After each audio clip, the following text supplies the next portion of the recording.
Xo'p, aka qarzdorligingiz ham 3 million oshib ketibdi. Buni to'lab qo'ymasangiz bo'lmaydi. Ukajon yaqinda aza bo'lib qoldi uyda, o'shaning uchun to'la olmay qoldim. Mayli aka, 3 kun vaqt beraman. 3 kunda to'la olmasangiz, MEPga chiqazib olamiz aka buni. Sog' bo'ling. Xo'p. Rahmat. Ukamni oldiga borib ko'ray. Ukam jigarim-ku, yordam berib qolar. Aka, nima xizmat bilan keldingiz? Aza bilan bo'lib, ko'rding o'zing, 3 million gazdan qarz bo'lib qopman. To'lab qo'ymasangiz o'chirib ketamiz deyishyapti. 3 million kerak bo'lib qoldi. Oldinga qarzga pul so'rab kelgandim.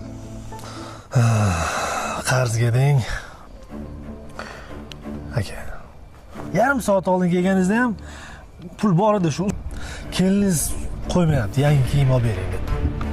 O'zi tezroq uni kiyintirib, quloqimni tinchitmasam bo'lmaydi aka. Yangi kiyim olib berib, sal quloqimni tinchiting. Uyga kiramiz aka? Yo'q, rahmat ukajon. Mayli aka. Xo'p, ukajon, rahmat. Kirmadingiz-da? Rahmat. Xo'p.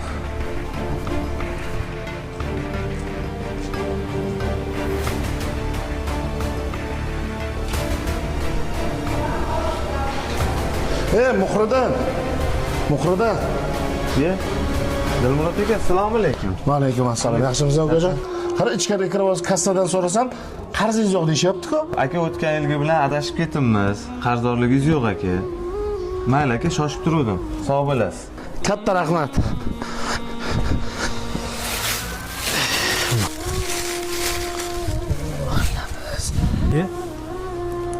Assalomu alaykum aka.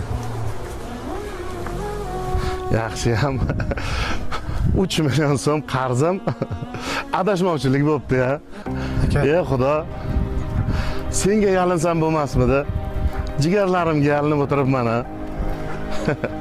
Aytadi-ku, ishonmagin do'stingga somon tiqar postingga deb.